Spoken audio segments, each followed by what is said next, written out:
Hi, my name is John Drux with LiveCalif.com. I'm a licensed real estate broker out of Fresno, California. I did a documentary commentary called The Short Sale of the American Dream.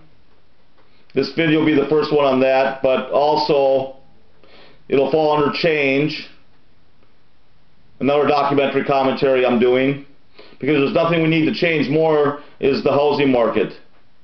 If you wonder why all your forms of government are broke, it's because of the housing market. Either through people not paying their taxes. Again, if you stop paying for your home, you're going to stop paying the taxes. Or most taxes are based on value. So if the value goes way down, so does tax revenue. So the first step in my plan to fix the housing market is for the troubled homeowner to contact their lender.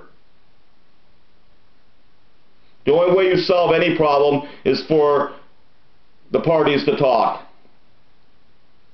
And it's two parties, the homeowner and the lender.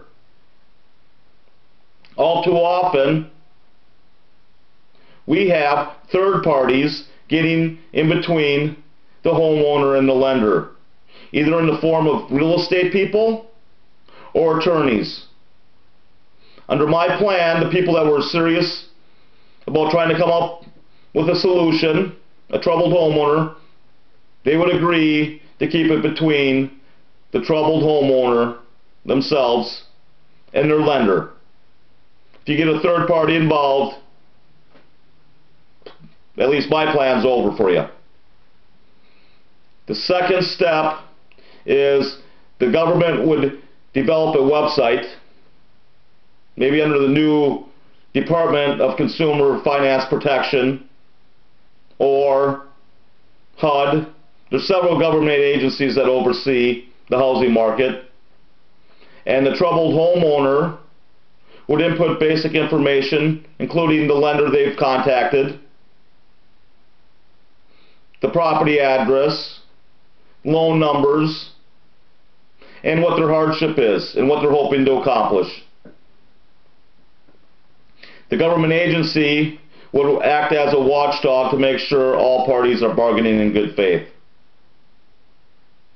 The third step would be for the lender and the homeowner to come to an agreement over current market value.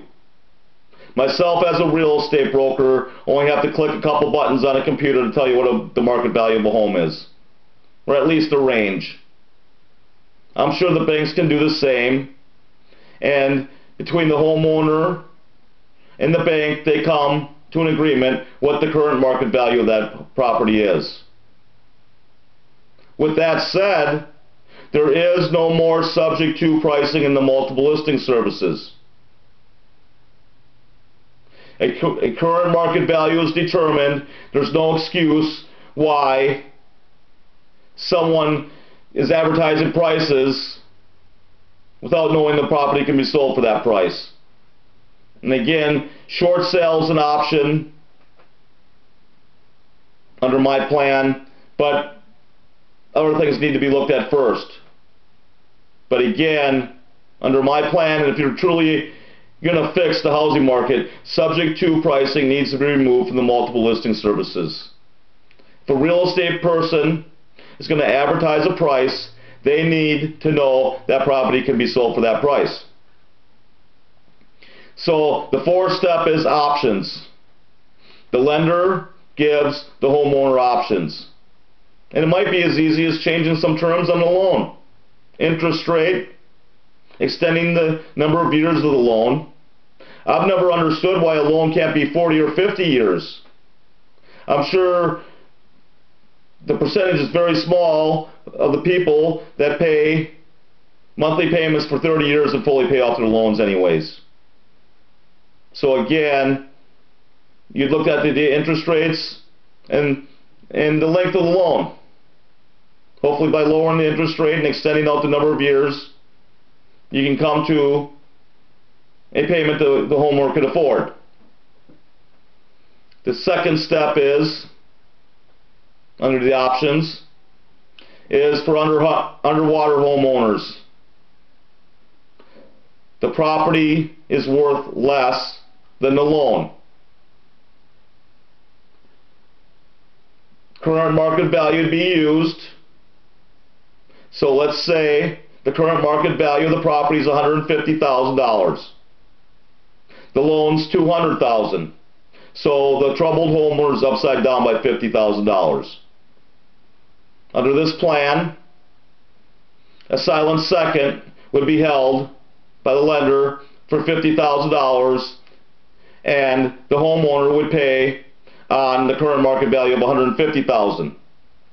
Every year after that, the current market value would be looked at. So let's say prices went up by 10%.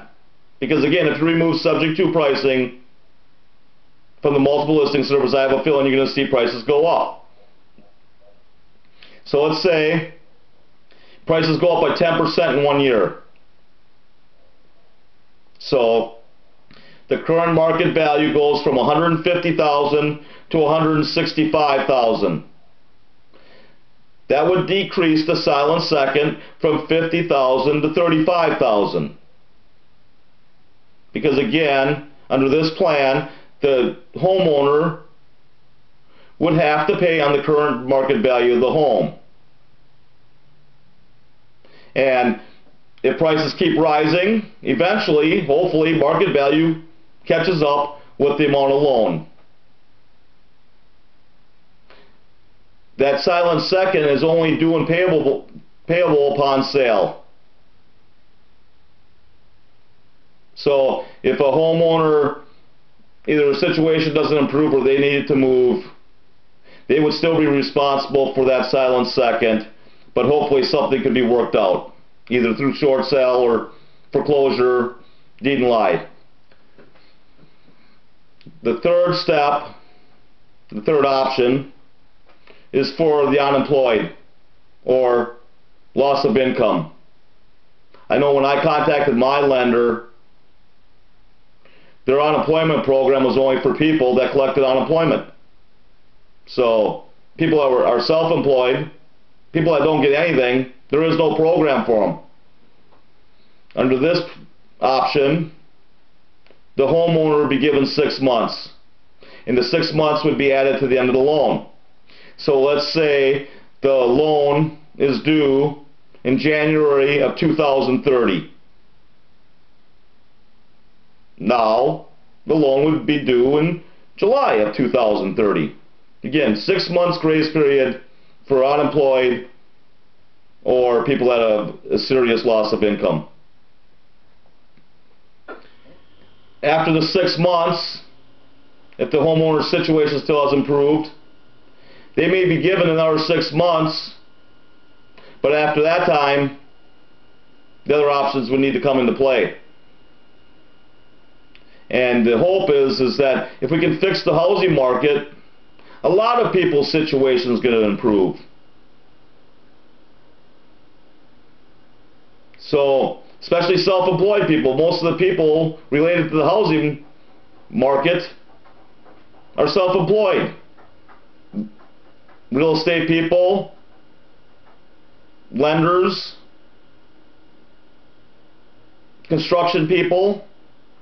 A lot of people are self-employed that there is no program for them if they have a loss of income, because they're really not considered unemployed if they're self-employed. So in cases where either the homeowner just, there is no future, no possibility of that income will be recovered, for the people that already went through 6 months of a grace period and now are on their second grace period and no end of the tunnel, basically, you need to look at the other options, and one is foreclosure. But hopefully, if both parties felt each of them acted in good faith, maybe they could have a parting of the ways at the least cost possible to everyone. Deed in lieu of foreclosure, where basically the the homeowner goes and turns in their keys and says, you know, I'm sorry, but I just can't make these payments, and please give me, you know, they're given like 15 days to move out, and they turn in their keys, hopefully leaving the property in good condition. Another option would be short sale. So again, all you real estate people, if they're doing short sales, you'll still have your chance to do a short sale, but it's after we've given the homeowner every chance possible, and after we have determined current market value. So after the 6 months grace period, the people just say, things aren't going to get better for me. A short sale would be given an option, and the lender would tell the troubled homeowner to contact the real estate person, and this is the amount we'll accept. This should be your listing price, and this is the commission we're willing to pay, and this is how much time they have to do it. Because again, a traditional seller needs to set price, commission, and expiration date at time of listing. So should everybody, including the short seller. There's options here, and it's not that difficult. If everyone bargains in good faith, only two parties are involved, trying to come to a common goal of either one, the person staying in their home, or two, have a friendly separation of ways.